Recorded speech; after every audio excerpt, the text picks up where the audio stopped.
Morning guys. Good morning guys. So basically we here this morning to bring the voice out to everyone here concerning green riders and all the ex-riders. We're calling out for all the ex-riders and the new riders so we can solve this thing one time with green riders, right?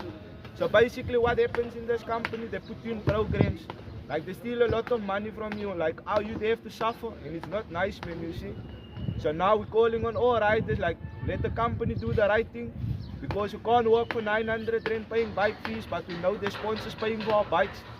There's a lot of guys here, everyone have a voice, so all of our voices is eventually gonna be heard. We also called on to CCMA, we called on to a lot of ward councillors, but no one came through to help us. So what we would like for the community to stand with us, so we can promote this and let the people know what's really happening in our communities.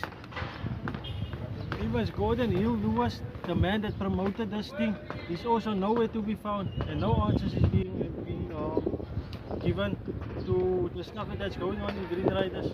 We need answers about this 900 per week and all the monthly stipends that are being stolen by Richard Clark, CEO of Green Riders.